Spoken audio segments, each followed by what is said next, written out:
El color azul es el más difícil de obtener en la naturaleza y Colombia es hoy uno de los 5 proveedores de colorante azul a nivel mundial para el sector alimentos, gracias a la jagua. Las comunidades afro e indígenas la han usado tradicionalmente para tatuarse o teñirse el pelo. Y la científica chocuana Sandra Zapata desarrolló la fórmula para extraer el azul de jagua y convertirlo en un colorante que no tiña al organismo al consumirlo ni tiene ningún efecto adverso.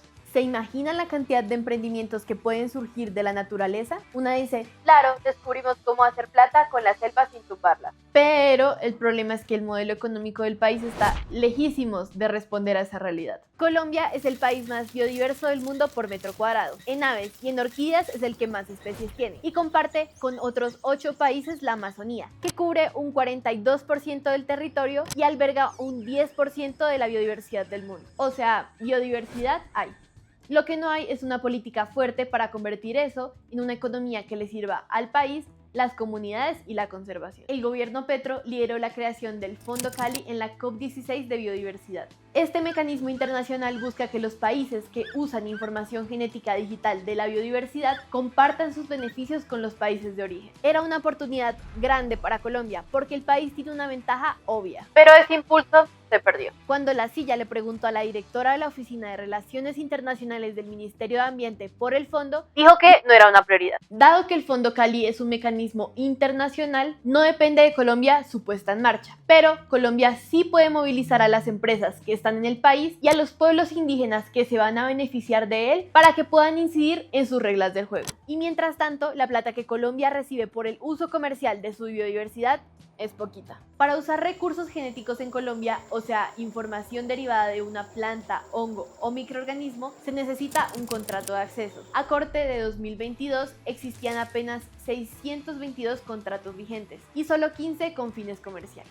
Eso significa que solo el 2,4% de los contratos en Colombia son comerciales. A nivel internacional esto es 14 veces mayor. La gran mayoría de los contratos colombianos sigue siendo para la investigación, no para generar plata. Y mientras el mundo aceleró, Colombia se quedó quieta. Los contratos internacionales se multiplicaron desde 2015, pero la curva colombiana se mantuvo quieta. Aunque hay una buena noticia, los contratos se firman cada vez más rápido. En 2003 tomaba más de 1.300 días firmar un contrato de acceso a recursos genéticos. En 2022 bajó a 136 días. El promedio histórico es de 364 días.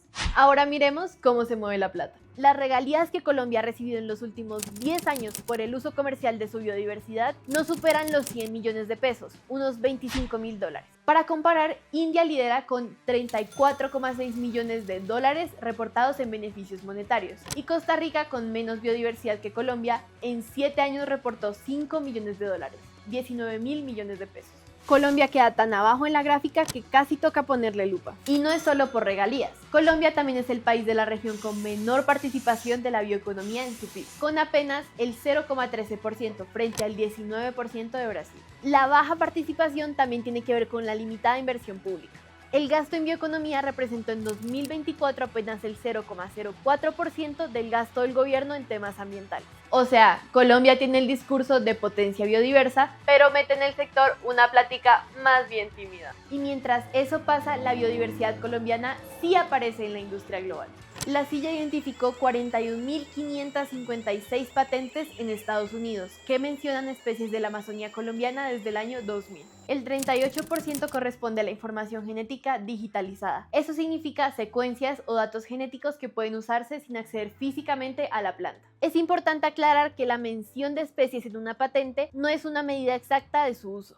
Mencionar especies no implica necesariamente usarlas. Pero las menciones sí son un indicador del peso de la biodiversidad colombiana en la industria global. Las patentes están concentradas justo en los sectores que se espera que hagan aportes al Fondo Cali: farmacéutico, alimentos, semillas, agroquímicos y biotecnología. Solo el sector farmacéutico concentra el 33% de las patentes que mencionan especies de la Amazonía colombiana. Revisamos los informes públicos de gestión social y financieros de las 20 empresas con más registros desde 2014 y no encontramos pagos públicos verificables ligados al uso de material genético o información genética digitalizada. Mientras no haya trazabilidad, será casi imposible saber si la plata que sale del material genético de territorios biodiversos vuelve, aunque sea en una parte, a quienes los cuidan. Ni las empresas ni los pueblos indígenas parecen estar metidos de lleno en la discusión.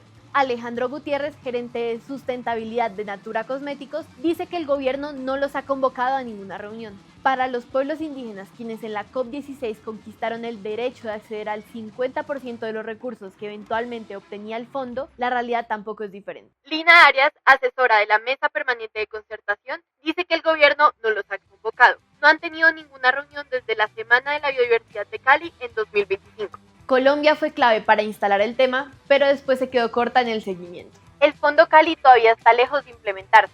Ya es un hecho que no empezará a operar con la COP17, que está prevista para finales de este año en Armenia. Los esfuerzos ahora van hacia un piloto de 1 a 3 años, antes de adoptar un mecanismo definitivo en la COP18 en 2028. Mientras tanto, Colombia sigue teniendo sobre su mesa la posibilidad de impulsar el único sector sobre el que tiene una verdadera ventaja comparativa frente a los demás: su biodiversidad. Porque el país tiene la jagua, el dividivi, la Amazonía, los conocimientos de las comunidades y miles de especies que ya le interesan al mundo. Lo que falta es que el Estado deje de ver la biodiversidad como un paisaje bonito y la empiece a tratar como una apuesta económica seria, con reglas claras, inversión y beneficios para quienes siempre la han cuidado.